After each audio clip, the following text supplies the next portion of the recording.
தொடர்ந்து ஒரு கால் நூற்றாண்டு காலத்திற்கு மேலாக கும்பகோணத்தில் கீதாலயன் கும்பகோணம் சட்ட பயிலகம் சட்டக்கல்வி மையம் என்கின்ற பெயரில்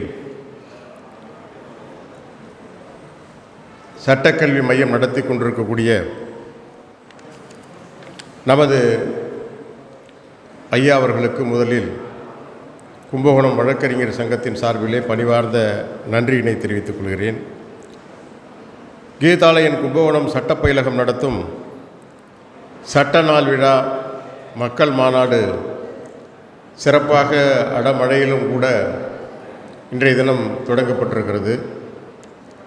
இந்த நிகழ்ச்சிக்கு அறிமுக உரை ஆற்றுவதற்காக என்னை பணித்தமைக்கு சட்ட பயிலகத்தினுடைய நிறுவனராக இருக்கக்கூடிய ஐயா கீதாலயன் அவர்களுக்கு நான் மனமார்ந்த நன்றியினை தெரிவித்துக் கொள்கிறேன். தொடர்ந்து பல்வேறு நிகழ்ச்சிகள் இன்று மாலை வரையில் நடக்க இருக்கிறது. இந்த அனைத்து நிகழ்ச்சிகளும் சிறப்பாக வெற்றி பெறுவதற்கு கும்பகோணம் வழக்கறிஞர் சங்கம் சார்பிலே மனமார்ந்த வாழ்த்துதலையும் நன்றியினையும் தெரிவித்துக் கொள்கிறேன். நான் உங்களிடம் சட்ட நாள் விழா பற்றி எதுவும் சொல்ல தேவையில்லை. ஏனென்றால் இங்கே வந்திருக்கின்ற சட்டக்கல்லூரி மாணவர்களாக இருக்கட்டும் அல்லது நம்முடைய பேராசான் சட்ட பேராசான் சுகுமாரன் அவர்களிடத்திலே பயின்று கொண்டிருக்கக்கூடிய அனைவருமே மிக தெளிவாக சட்டத்தை பற்றியும் இந்திய அரசியலமைப்பு சட்டத்தை பற்றியும் மிக தெளிவாக நீங்கள் தெரிந்து வைத்திருப்பீர்கள்.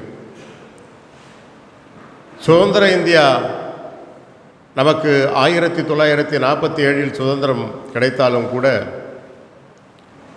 அதற்கு பிறகு நமக்கு 1950 ஜனவரி 26 குடியரசு ஆனாலும் கூட இடையிலே இந்தியாவிற்கென்று இந்தியாவை ஆள்வதற்கு இந்தியாவை நடத்துவதற்கு ஒரு ஜனநாயக நாடாக நடத்துவதற்கு ஒரு சட்டம் தேவை, ஒரு அரசமைப்பு சட்டம் தேவை. அந்த அரசமைப்பு சட்டம் சிறப்பாக உருவாக்கப்பட்டு அரசியலமைப்பு நிர்ணய சபை இதே நாளில், அதாவது 26, நாம் 2 நாளுக்கு முன்னதாகவே இந்த விழாவை வரவேற்று கொண்டாடி கொண்டிருக்கிறோம். நவம்பர் 26 தேதியிலே இந்திய அரசியலமைப்பு நிர்ணய சபை இந்த நாட்டிற்கு உலகத்திலே ஒப்பற்ற மிகவும் சிறப்பான எழுதப்பட்ட ஒரு சட்டம் இந்திய அரசியலமைப்பு சட்டம். இந்த நாடு சிறப்பாக பல்வேறு பிரிவினைகள் இருந்தாலும் கூட வேற்றுமையில் ஒற்றுமை என்கின்ற அளவிலே ஒரு நல்ல நாடாக இது இன்னும் இருக்கிறது என்று சொன்னால் அதற்கு காரணம் இந்திய அரசமைப்பு சட்டம், இந்தியன் கான்ஸ்டியூஷன். இந்த இந்தியன் கான்ஸ்டியூஷன் நமது நாட்டுக்கு வழங்கப்பட்ட இதே தேதி தான் நமது சட்ட நாளாக கொண்டாடி கொண்டிருக்கிறோம். அது ஒரு பெரிய முக்கியத்துவம் வாய்ந்த நாளாக மாறிக்கொண்டிருக்கிறது. இந்த சட்ட நாளை இந்திய அரசு கெசட்டிலே சட்டப்பூர்வமாக என்றைக்கு வெளியிட்டதோ அதற்கு முன்னதாகவே கண்டுபிடித்து கிட்டத்தட்ட 20 ஆண்டுகளுக்கு மேலாக சட்ட நாள் விழாவை கீதாலயன் அவர்களுடைய இந்த சட்ட பயிலரங்கம் நடத்தி கொண்டிருக்கிறது என்பது இந்திய அரசமைப்பு சட்டத்தின் மீது நமது சட்ட பேராசன் சுகுமாரன் அவர்கள் வைத்திருக்கிற நம்பிக்கையும் இந்திய அரசமைப்பு சட்டம் அவர் எந்த அளவிற்கு அவர் நேசிக்கிறார் என்பதும் இதிலிருந்து நமக்கு தெரிகிறது. இந்திய அரசமைப்பு சட்டம்தான் நமது நாட்டை இறையாண்மையை பாதுகாத்து கொண்டிருக்கிறது. இதை நாம் சட்ட மாணவர்களாக இருக்கக்கூடிய நாம், இளம் வழக்கறிஞர்களாக இருக்கக்கூடிய நாம் இந்த இந்திய அரசியலமைப்பு சட்டத்தை ஏன் பாதுகாக்க வேண்டும் என்று சொன்னால், புரட்சியாளர் அம்பேத்கர் அவர்கள் இந்த நாடு மிகவும் மோசமாக இருந்த காலத்தில் பல்வேறு பிரிவினைகளும் மொழியாலும் மதத்தாலும் பிரிந்து கிடந்த இந்த நாட்டில் ஒரு சிறப்பான ஒரு சட்டத்தை உருவாக்கி இந்த சட்டத்தின்படி இந்திய அரசியலமைப்பு சட்டத்தின்படி தான் இந்த நாடு இயங்க வேண்டும் என்கின்ற அளவிலே தான் தற்பொழுது மாநில அரசு, சட்டமன்றம், நாடாளுமன்றம், கவர்னர் முறை, அனைத்து முறைகளும், அனைத்து அரசமைப்புகளும் ஒரு சட்டத்தின்பால் நடந்து கொண்டிருக்கிறது என்பதில் மிக மகிழ்ச்சியாக இருக்கிறது. இந்த சட்ட தினத்தை தொடர்ந்து கீதாலயன் அவர்களுடைய நமது சட்ட பயிலரங்கம் இன்னும் 100 ஆண்டுகளுக்கு நடத்த வேண்டும் என்று நான் வாழ்த்துகிறேன். நான் நினைப்பதுண்டு, உச்சநீதிமன்றத்திலும் உயர் நீதிமன்றத்திலும் பலரும் இன்றைக்கு உயர்நீதிமன்ற நீதிபதிகளாக இருக்கிறார்கள்.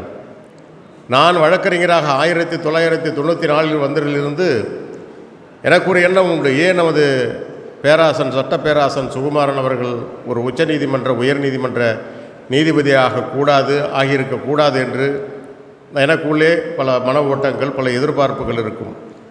ஆனாலும் கூட அவருடைய கடும் உழைப்பால், அவருடைய நேர்மையான உழைப்பால், அவருடைய பயிற்சியால் இன்று தமிழ்நாடு முழுவதும் நீதித்துறையிலே பலரும் நீதிபதிகளாக, சிறப்பான நீதிபதிகளாக, நேர்மையான நீதிபதிகளாக, அவருடைய வளர்ப்பாக இருப்பதை பார்க்கும் பொழுது எனக்கு அந்த எதிர்பார்ப்பு நிராசை ஆனாலும் கூட சட்டப்பேராசன் அவர்களுடைய மூலமாக தமிழ்நாடு முழுவதும் நீதிபதிகளாகவும் மூத்த வழக்கறிஞர்களாகவும் அரசு வழக்கறிஞர்களாகவும் இருப்பதை பார்த்து நமக்கு பெருமையாகவும் சிறப்பாகவும் மகிழ்ச்சியாக இருக்கும்.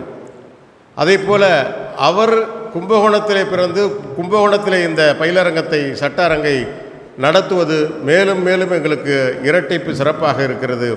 எப்படி கும்பகோணம் என்றால் மகாமக சிறப்போ, கும்பகோணம் என்றால் கோயில் நகரம் என்று நாம் நினைக்கிறோமோ, அதே போல் நீதித்துறையை சார்ந்தவர்கள் இன்றைய தினம் பலரும் என்னிடம் விசாரிப்பார்கள் தொலைபேசியிலே. இதை போல் கும்பகோணத்திலே ஒரு சட்ட பயிலரங்கம் இருக்கிறது, அதில் நாங்கள் சேர வேண்டும் என்று எங்களிடம் ரெப்ரசன்டேட்டிவ் போல எங்களிடம் கேட்பார்கள். அதுவே எங்களுக்கு பெருமையாக இருக்கும்.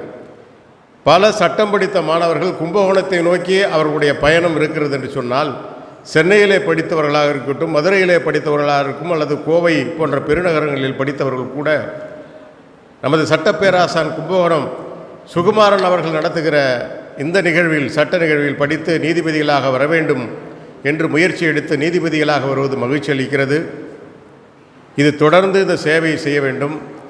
அவருடைய இந்த செயல்பாட்டை, இந்த சட்ட பயிற்சியை பார்த்து பலரும் வழக்கறிஞர்களாக மாறியிருக்கிறார்கள்.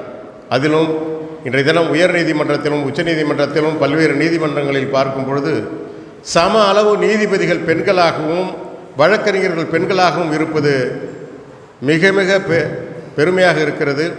பெரியார், அம்பேத்கர் அவர்கள் உழைத்த உழைப்புக்கு ஒரு வெகுமதியாக இன்றைய தினம் கும்பகோணத்தில் கூட பாதிக்கு பாதி 50% மகளிர் நீதிபதிகளாக இருக்கிறார்கள்.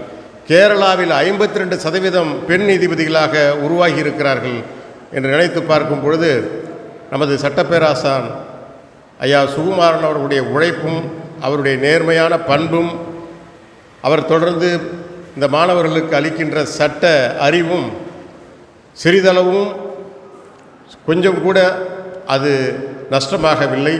அது மேலும் மேலும் நமக்கு சட்ட அறிவை கொடுக்க வேண்டும். மேலும் மேலும் அனைவரும் இந்திய அரசமைப்பு சட்டத்தை படிக்க வேண்டும்.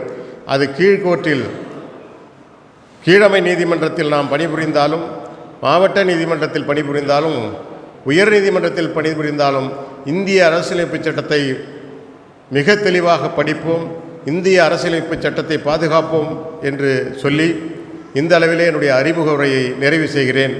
வருகின்ற அனைவரும் காத்திருந்து ஐயா அவர்களுடைய இந்த முழுநேர இந்த பயிலரங்கத்தை சிறப்பாக நீங்கள் பயன்படுத்தி கொள்ள வேண்டுமாறு கும்பகோணம் வழக்கறிஞர் சங்கத்தின் சார்பிலே நன்றியிலும் மீண்டும் ஒரு முறை உங்களுக்கு வாழ்த்துதலையும் தெரிவித்து விடைபெறுகிறேன். நன்றி, வணக்கம்.